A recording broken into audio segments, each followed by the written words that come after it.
o Sali, më shif këtu, ngri e kokën. Ngri e kokën, Sali. 100 herë të kthehem mbrapa.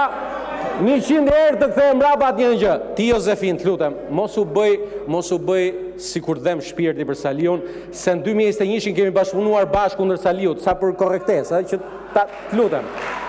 Të lutem, këtë pjesën ma kurse pak. Këtë pjesën ma kurse pak, se unë për fat keq di shumë gjëra, edhe si ndanim to llogarit, vetëm se ti na dole huq fare, se menoja që do merren një vot Shkodër, po e di si dolen Shkodër Jozefin, si që dolen diasporë. Njësoj. Edhe të them dhe një përkujtimore, me që kishit dje përkujtimoren e radhës. Jozefin, historia në këto 20 vjetë që jam në parlament, këto rikthimet si puna jote, Ulsiu ka i shprejet shumë bukur, janë si ajo në masa saj. Apo jo Ulsi? Kështu që, Sali, la i gojen sa herë përmend fjalën Partia Socialiste. Se Partia Socialiste ta ka dhënë përgjigjen, do ta japim vitin tjetër, do ta japim edhe 2029-ën. Shnedet mira paçi, edhe tani ço na sqaroj çik ato vendimin e djeshëm. Do vini ke komisioni posaçëm apo s'do vini, se për këtë u çova të marr fjalën. Na e sqaroj çik se u çuan dy dhe s'na e sqaruan dot. Po do të pyes ty. Po pra. Neni 50 replika. Për ta sqaruar një herë gjithmonë se ju dëgjoj e thoni po se keni lexuar një herë. Deputeti ka të drejtën e replikës kur ndaj tij janë shprehur fjalë të padenja apo të pahishme, ose janë bërë diskutime që kanë shtrembruar thelbin e fjalës tij. Tani, po, nisëm. Njëri deputet e para as ka fol këtu, pare sot, pra nuk kam deformuar fjalën sot se s'ka fol. Përdorja e emrit nuk është sharje. Po unë kur them emrin nuk po të shaj. Po jo, po se s'ke fol. Cilën fjalë të deformova kur s'ke fol? Atëre rregullat këtu janë vlen vetëm për brenda kësaj seance. Mirë, para i viti. Po, tashi mësoje këtë që ta kesh për herë tjetër. Se tu bon këtu gjithë to vite, u bone si shkollnate edhe ti. Po tashi mësoje këtë, nuk ka kjo, nuk ka, s'të le kjo e shkreta. Tani sa i përket, marova me ty se kam tani, qa bëre mirë, ç'kemi. Tani, ta mbyll, sa i përket kandidatit, unë nuk e di pse unë nxefët, se ju e dini si dilni me ne në Tiranë. E para herë objektivin e kemi t'ju a dy fishojmë diferencën.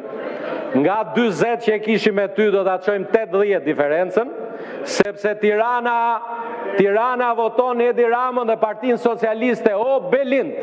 Tirana voton Edi Ramën dhe Partinë Socialiste dhe o Gerta Manasirliu është njeriu i dur në kohën e dur për të shëruar dhe disa probleme tjera që ka Tirana.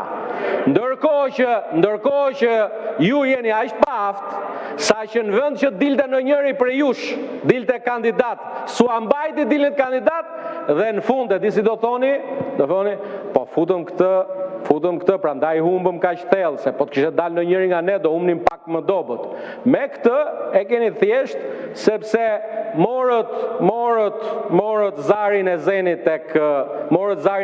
tek Piranjat dhe e bot kukullën e Saliut për në Tiranë. Kujtoni ju se njeh Tirana zarin e zenit. Ja do ta shihni kur të votohen në Tiranë. Faleminderit. Zonja Topalli e ka fjalën. Të lutem tani të ndjekim edhe rradhën këtu. Zonja Topalli fjalën për replikë. Që nga ajo kohë që unë kam qenë aty ku ju jeni në karrik, kanë ndryshu dhe kanë kalu 6 kryetar të tjerë parlamentësh. Parafërsisht 8 vite që unë s'kam qenë fare në këtë sallë, por po dëgjoj përsëri të njëjtin fjalim që kam dëgjuar me qindra herë për para 10 viteve nga njëjti person punë në këtë sallë.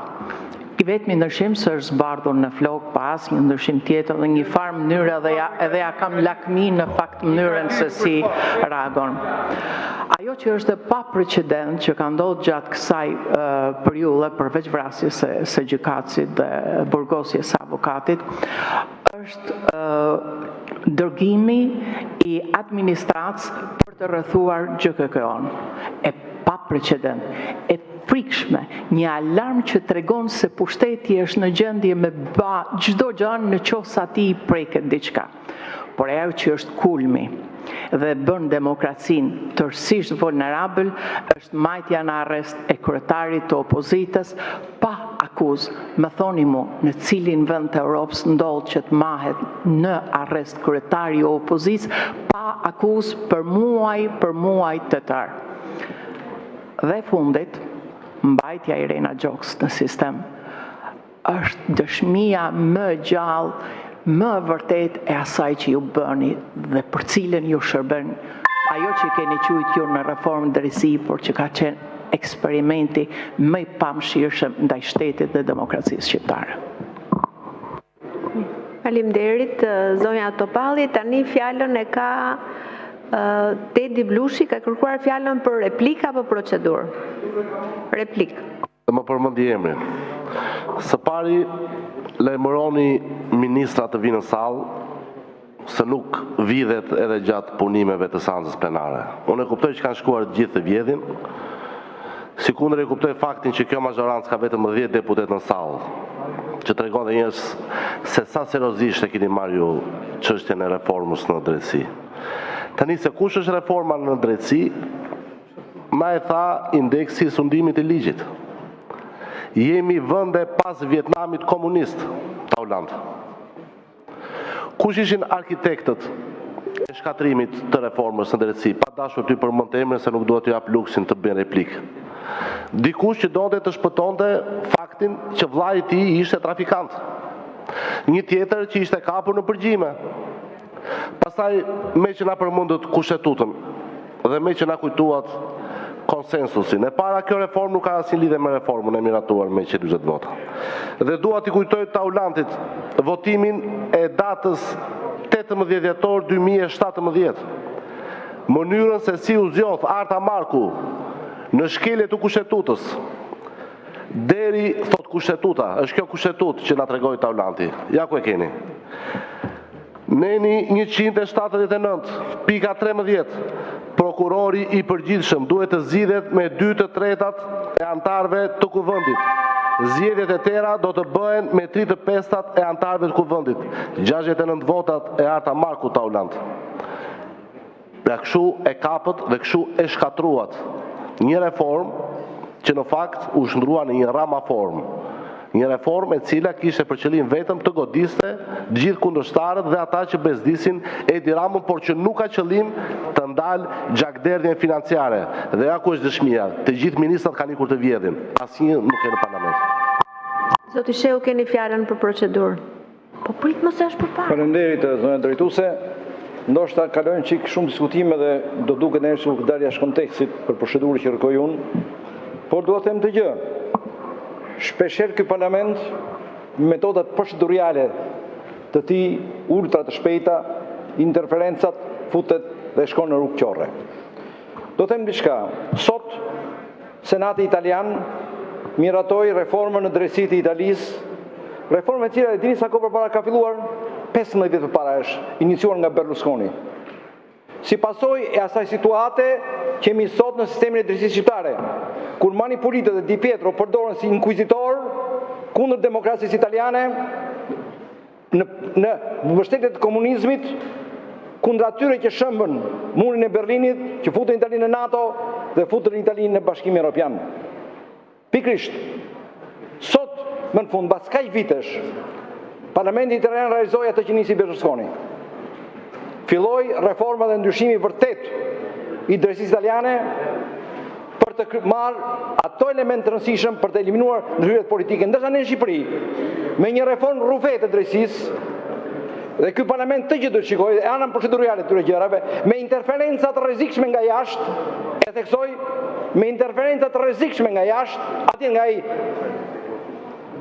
lozh, bëri dhe krijoi një situatë ekstremisht rrezikshme të sistemit drejtësisë shqiptare, ku jo vetëm kryetari i opozitës mbahet dhe u mbajt izoluar për kaq kohë në mënyrën më barbare dhe më të palikshme, më pa prova, por që vazhdon akoma kalvari, sepse ky sistem drejtësie i krijuar nuk ka forcë dhe guximin të thotë na fal. Dhe bën ato që bënin herë manipulitët e Italisë, si një inkuizicion kundër të drejtës dhe kundër demokracisë. Pra, në këtë mënyrë, sepse ne e fusim veten në një vrobull të tillë, në një vrobull të rrezikshme, nuk dim të japim kohën e caktuar të diskutime gjërave, kur të kuptojmë që vlerat e parlamentit nuk janë nga shkurtimi i procedurave, nga një javë kohë, 5 ditë kohë, po nga cilësia e ligjeve që miraton dhe vendime që miraton dhe reforma që krijon. Prandaj unë mendoj se kjo është shumë e rëndësishme dhe kemi parasysh të gjë. Dhe prandaj po të vazhdojmë kështu, ky sistem drejtësie që është sot, me presionet që po bëhen përsëri, me procedurat e shpejtuara që kërkojmë të bëjmë përsëri, do shkojë keq apo s'keq. Për të shërbyer kësaj klase politike e cila ka kthyer vendin në një regjim antidemokratik, neodiktatorial dhe përdor pastaj drejtsinë si mjet lufte, represioni mbi opozitë, por edhe për shpëtuar veten e vet nga korrupsioni i thellë ku është zhytur. Faleminderit. Edhe një herë të nderuar koleg, unë jam e detyruar t'ju bëj edhe një herë thirrje. Ne jemi në seancën plenare akoma të datës 27 në listën e diskutantëve.